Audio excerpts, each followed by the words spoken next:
The Giants officially introduced Jung Hoo Lee today in the flesh, in person. It's the first time they've done this in so long. They were going to do it with Carlos Correa last year, and of course we know what happened. And regarding the introductory press conference, if Jung Hoo Lee's performance on the field is anything like the charisma and character and energy he brought to this press conference, then the Giants have a really good player on their hands. You are Locked On Giants, your daily San Francisco Giants podcast. Part of the Locked On Podcast Network, your team every day.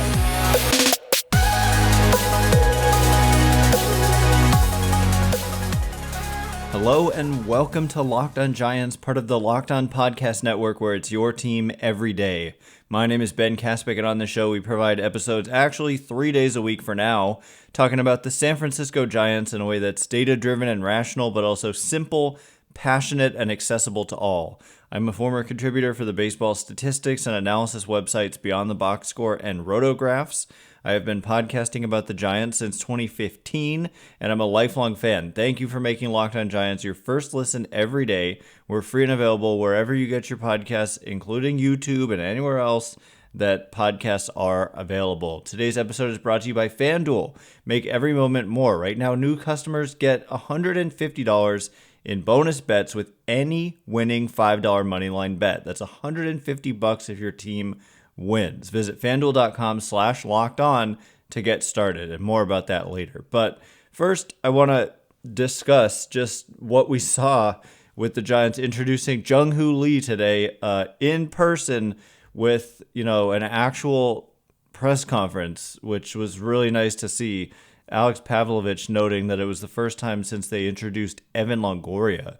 And so that predates Farhan Zaidi. And that this is something I have talked about a few times, which is that even with the signings that they've made, none of them have been, I don't know if there's a certain threshold, like $100 million or what, that they'll have an in-person press conference, but it's like they cheaped out on the process with everybody they signed since Farhan, and it's not Zaidi's idea, I'm sure. It's more of a team-wide decision, but everybody they've signed, Carlos Rodon included, some big names perhaps mixed in.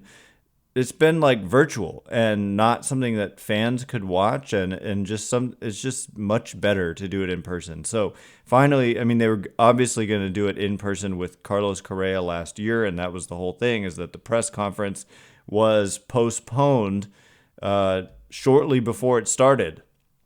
But this one was not postponed. He passed his physical. We discussed this on the show yesterday. And basically, I just want to say, his personality, I knew that he was like a funny and charming and charismatic guy, but he kind of just blew people away, I think, with this introductory press conference. And, I said if his performance is anything like what he showed personality-wise, but of course, that's not necessarily going to be the case.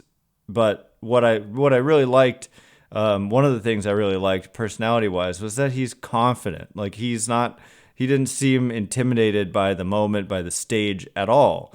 And just a confidence, but not like a cockiness. And that really jives with the culture of the San Francisco Giants that they've had for a long time. And especially when they had their winningest ways, it wasn't ever anybody having a me first mentality. It was, I don't know. And there were a lot of fun players, and it's been a while since the Giants have had, people have called this team, and rightfully so, boring for the last couple of years. And I think that they have I was discussing it in 2022, that they just, Gabe Kapler's he kept saying, we never want to be too high or too low. Well, I always kind of countered that and said, go ahead and get excited. This is an entertainment business. If you just want to be even keel all the time, that's not exactly fun to watch. I want to see people get fired up, and including getting too low, if that means Gabe Kapler ejections, right? People got upset about that. The fact that he almost never got ejected. I think he ended up 2 or 3 times in his whole tenure here getting ejected, and it took him a couple years to get ejected at all. And that kind of emotion from a manager and then from a player, sometimes you want to see them get angry, or sometimes you just want to see them have fun. And that's part of what comes with youth, and that's part of the beauty of Jung Hoo Lee, not just from a baseball perspective and an aging curve perspective, but also just from an energy perspective. And I think we saw that in 2023 with the debuts of so many young players, that they energized the team, a team that was kind of in desperate need of being energized. And so I think Jung Hoo Lee, like to kind of get an international player like this, like a player who was a star in Korea, brings some sizzle and some intrigue to the San Francisco Giants that they have been sorely lacking. And so, I mean, he gave like a 1 minute, maybe not a minute, but several sentence introduction of himself in English, which was very impressive. And clearly it's not like he's not fluent in English at all,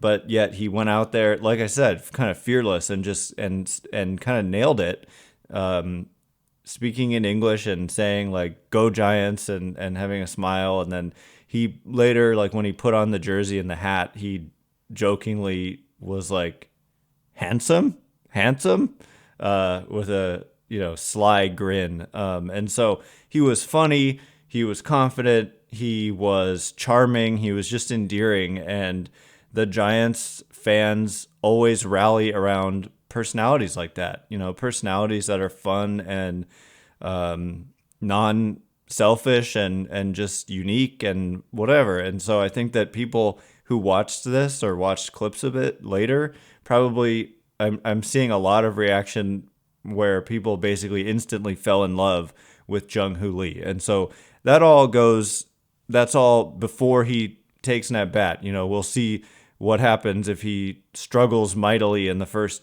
3 months of the season. The tone definitely changes. And so the performance on the field matters, and it's going to be a while before we see it. Worth pointing out that Ha-seong Kim, the last great Korean player, like he was so good in Korea. I also, by the way, was beating the drum of the Giants should be interested in Ha-seong Kim, and he ended up getting a very modest deal from the Padres.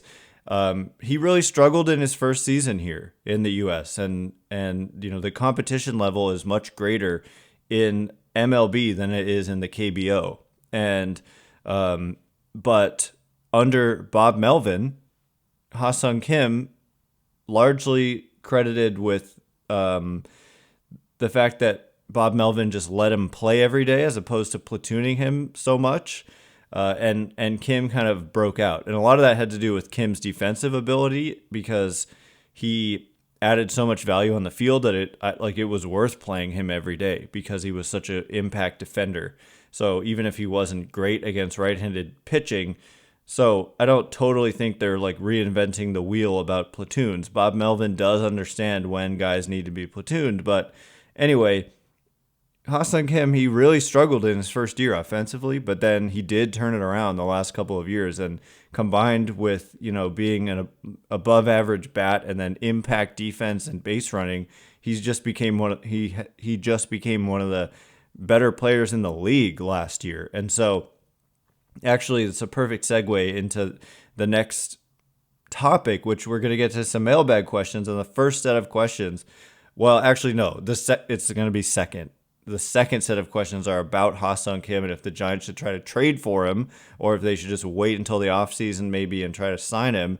But first, the latest on Yoshinobu Yamamoto. This is the big topic on everyone's mind, and so we will get into it. This is the Japanese ace. Probably gonna command the largest pitcher contract in MLB history, even though he's never thrown a pitch in the major league. So we'll get into the latest there, and are the Giants in the mix in just a minute. And before we do, today's episode is brought to you by FanDuel. As the weather gets colder, and it's certainly been so here in the Bay Area, the NFL offers Stay Hot on FanDuel. Right now, new customers get $150 in bonus bets with any winning $5 money line bet. That's $150 if your team wins when you go to fanduel.com/lockedon. And the last I checked, which was actually a couple days ago, the 49ers were favorites at minus 1,000 for the money line here. So just enormous, heavy, doesn't even describe it, favorites in their upcoming game at Arizona. And if you go to fanduel.com/lockedon and place a $5 money line bet, and if the 49ers win, you get $150 in bonus bets. So if you've been thinking about joining FanDuel, there's just no better time to get in on the action. The app is super easy to use, as you would expect. You can bet on spreads, player props, over-unders, and more. So visit fanduel.com/lockedon and kick off the NFL season. FanDuel, official partner of the NFL. All right, as promised, we're going to get to mailbag questions. I just did definitely want to discuss the introduction of Jung Hoo Lee. Hopefully it is not the last press conference the Giants hold this offseason. They did hold one for Bob Melvin, to be fair, the introduction of Bob Melvin. But, I mean, if they didn't do that, then what are we even doing here? But from a player perspective, it used to be they would hold press conferences and introduce, like, even their lower level signings, like, I don't know, Denard Span or someone like that. But this is literally the first time they've introduced a player like this since Evan Longoria was acquired in a trade before the 2018 season. So it was maybe in like early 2018. So we're talking almost 6 years ago. My goodness. Anyway, thanks again for making Locked On Giants your first listen every day. And I joke shamefully, or your last listen every day. My house, I'm living in a construction zone, and so it's not always possible to record during the day. And so a lot of these episodes coming out at night. And by the way, Locked On has launched the first ever national sports 24/7 streaming channel on YouTube. Locked On Sports Today is here for you 24/7, covering the top sports stories of the day, with the local experts of Locked On, plus our national shows covering every league. Go to Locked On Sports Today on YouTube and subscribe to the first ever national sports 24/7 streaming channel. So, getting to your mailbag questions, I've got about 7 here, and there were a couple more even that I didn't add because they were just repeating some of the same questions about Yoshinobu Yamamoto. The next, like, the top player still available in free agency, and really probably the second best player available after Shohei Ohtani. And so this guy is in high demand. You've got all these big market teams after him, including the Yankees, the Mets, the Dodgers, the Giants, and the Phillies, the Toronto Blue Jays, to varying degrees of big market. But when I say Yankees, Mets, Dodgers, Giants, like, this is rare where you get that kind of interest level among these teams with deep pockets. And yes, the Giants do have deep pockets. It's just a matter of if they're wanting to flex that muscle, and they're really going to have to do so in order to outbid these other teams. And if you have a comparable offer from LA, for example, why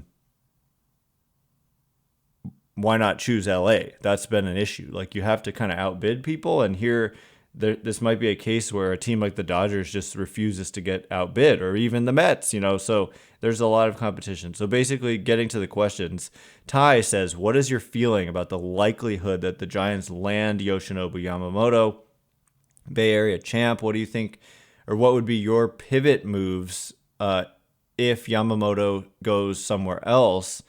And then M. Triolo says, when do you think Yamamoto will sign?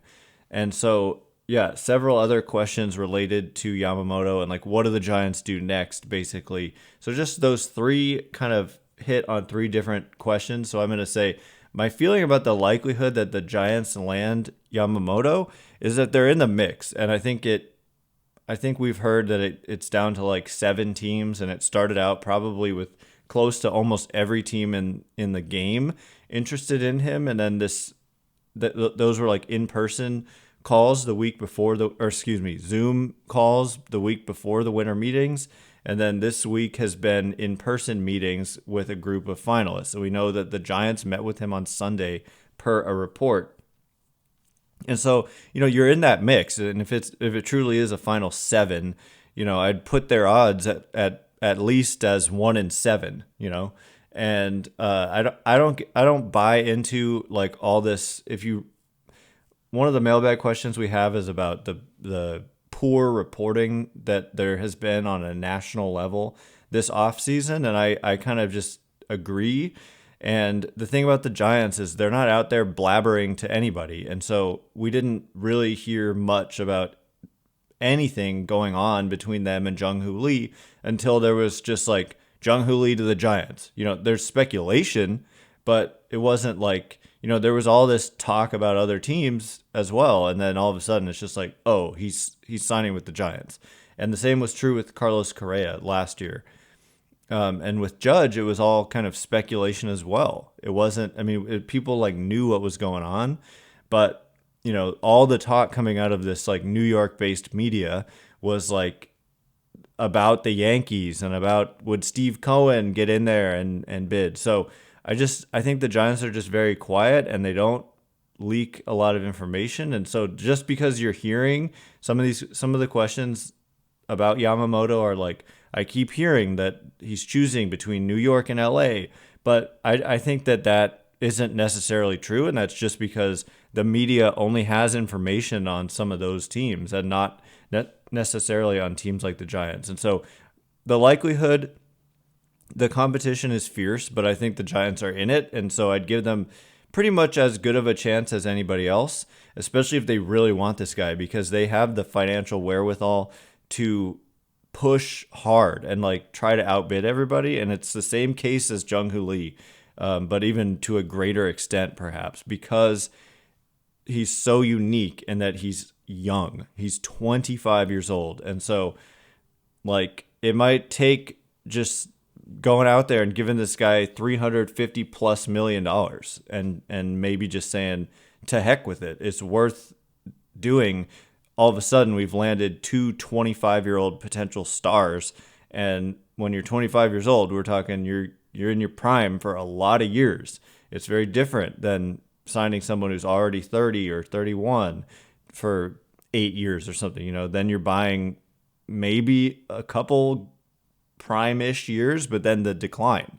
So for Yamamoto being 25, yeah, it's a different equation. And so anyway, what was the next question? What would your pivot moves be if Yamamoto goes somewhere else? And when do I think he'll sign? So I would expect that Yamamoto, probably it could be any day really, but probably by the end of next week, probably before Christmas, I would say.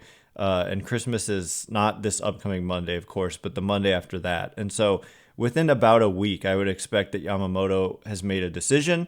And if he does not sign with the Giants, what would my pivot moves be?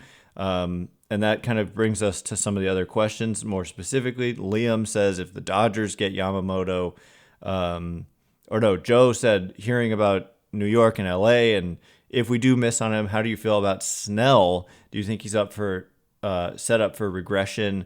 Liam says if the Dodgers get Yamamoto, the Giants need to counter with Snell or Bellinger.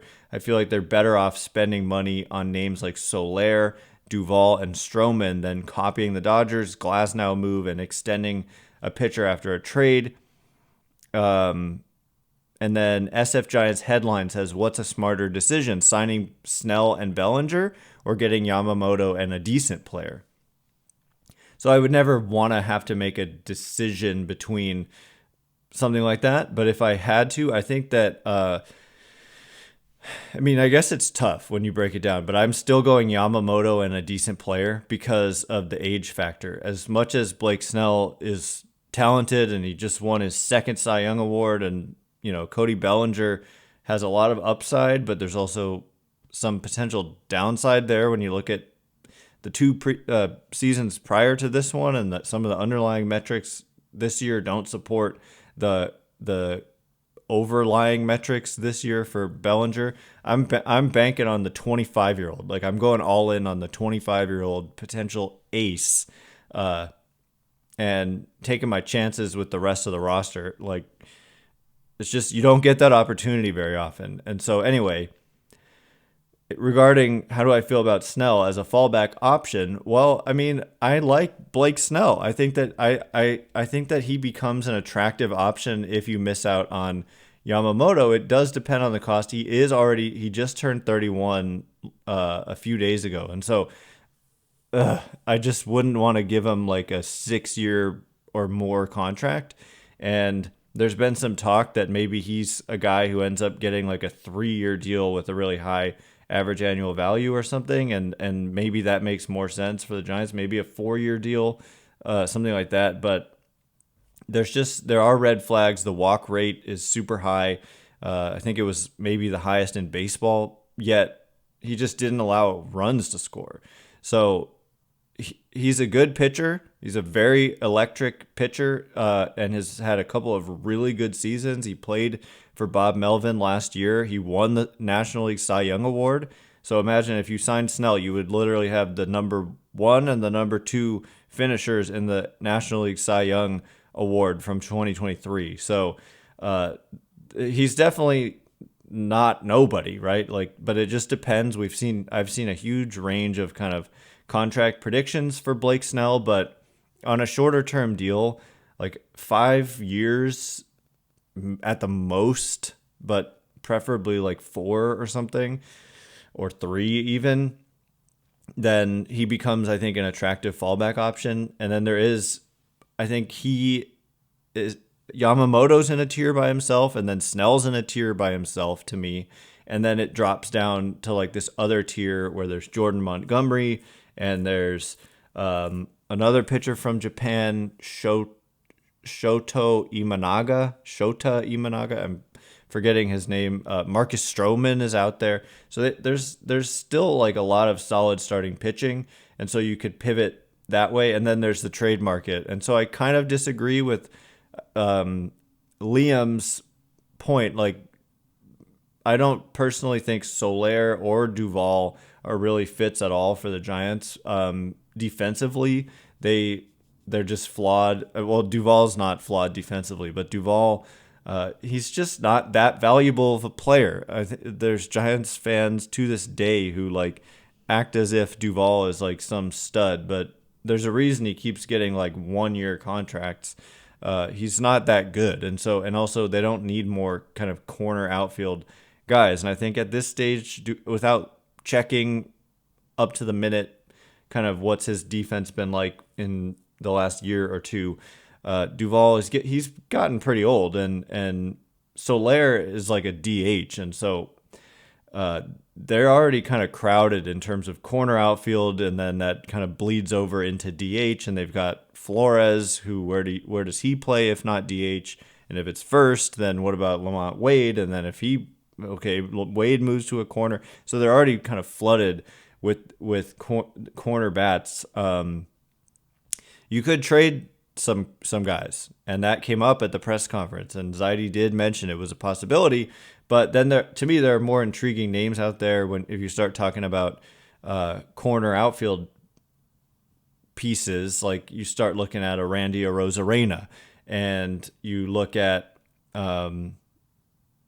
I don't know, some other names. And in terms of copying the Dodgers, like a Corbin Burns sign or trade for and extend makes a lot of sense, given that he grew up a big Giants fan, and this is Corbin Burns. And so the fact that he's a rental player, it wouldn't be like an overwhelming cost per se. And you could do the exact same thing the Dodgers did. Say the trade is contingent on him signing an extension, and then sign him to an extension. So we'll see. And we'll answer more of your questions, including should the Giants trade for Ha-seong Kim, because Farhan Zaidi has said they're more likely to trade for a position player. And I think that makes a lot of sense, given that the market has good pitching, and the Giants could simply spend money instead of players on pitching. And so, a pivot to Snell or Montgomery or Imanaga or whoever makes a lot of sense when you could just pay cash. But the position player side, it's much weaker of a class. So does Ha-seong Kim make sense for the Giants in a trade? We'll get into it in just a minute. And before we do, all right, as promised, more questions and answers. Just getting right into it. Yoki says, with Jung Hoo Lee in the fold, would you like the Giants to be aggressive and trade for Ha-seong Kim to corner the South Korean market, or should they wait for him next year as a free agent? Thanks for the content. You're welcome. A guy called Ed says, would the Padres trade Ha-seong Kim to the Giants if we absorb a bigger contract? Let's say we absorb Yu Darvish's contract. Move could help Lee and potentially Yamamoto transitions. I like the way you're thinking. So they're getting they're trading for Ha-seong Kim. They're getting Yu Darvish in the trade, and they're getting Yamamoto. They're signing Yamamoto as well. That would be awesome. But it's true that absorbing Yu Darvish's contract would not necessarily be a good thing. And I think that becomes like a significant overpay when we're talking about 1 year of Ha-seong Kim. It is 1 year, $8 million for Ha-seong Kim. It is a nice bargain. He is a good player. But for Darvish is owed. He signed a 6-year extension, which already looks kind of bad, I think. So he's got 5 years left on this extension. Basically, the average annual value is not that high at $18 million, but the crazy thing is that this guy's already 37 years old. He's going to turn 38 in August, and he's signed for 5 seasons. That's crazy. Am I reading? No, yes, 5 seasons. So I would not touch that Yu Darvish contract. I didn't get that at the time, and I don't get it now. And he did, in fact, regress last year, the year after they gave him that extension. So I think that would be way too much to absorb that contract, but there are potentially some others you could take on, like, I don't know, the Jake Cronenworth contract also looks a little crazy. I think just more realistically, could you just trade for Ha-seong Kim, give up something that the Padres need, maybe some young pitching, which is what they targeted when they traded Juan Soto. So it does make a lot of sense.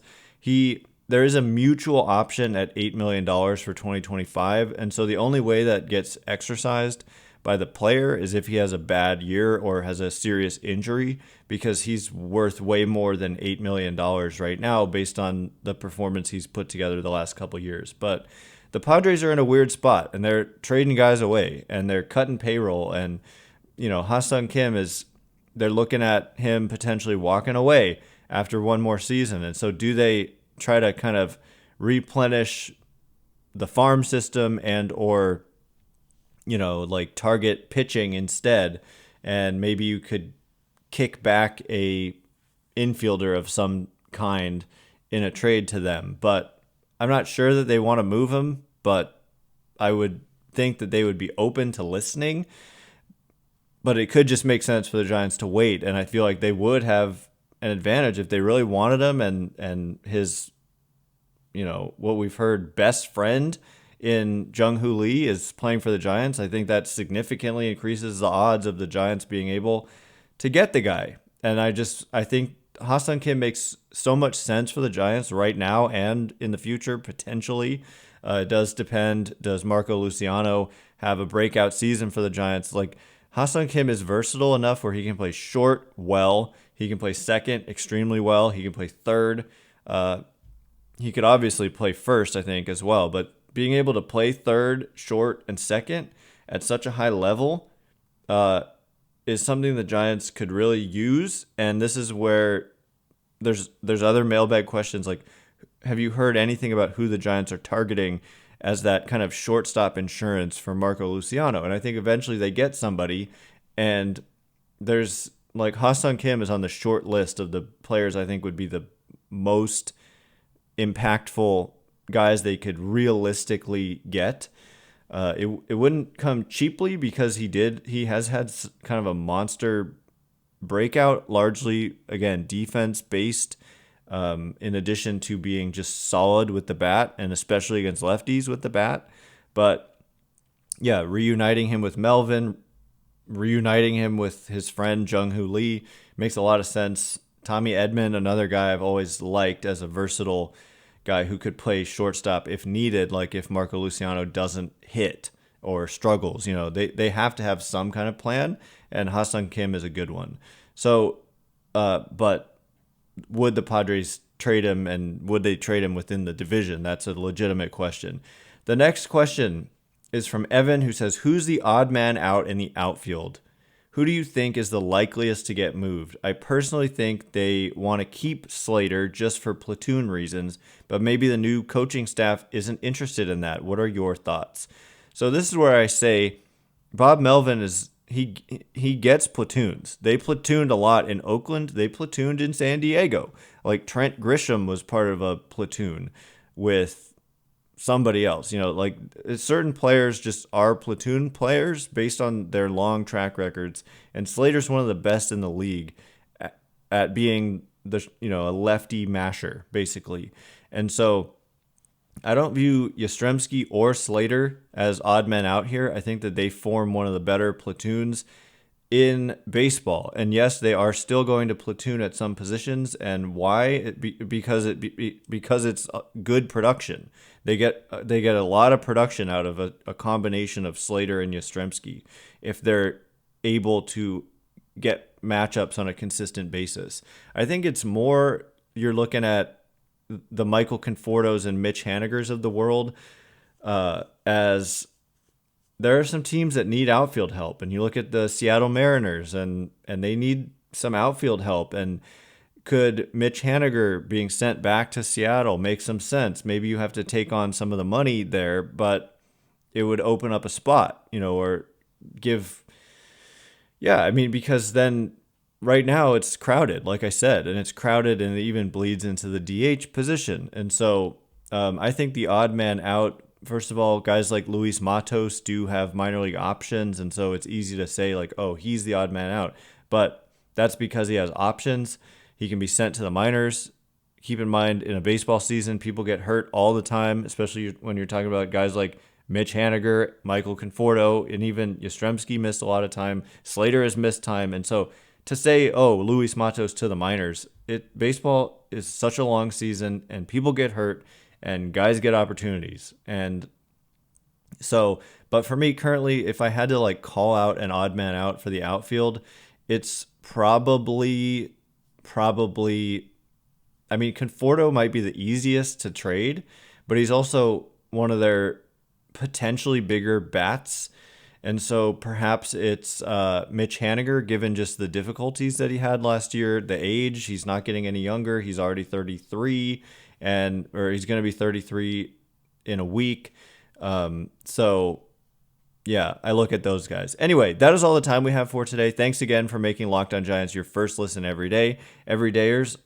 Coming up next week, we're going to continue running through mailbag questions, and of course, any Giants news that comes up, we'll be there to cover it. Once again, my name is Ben Kaspick. Check me out on X at Ben Kaspick, Kaspick.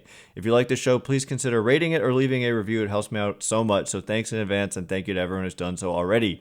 Have a great weekend. Can't wait to be with you again 3 times next week. Thanks again for listening. You are now Locked On Giants.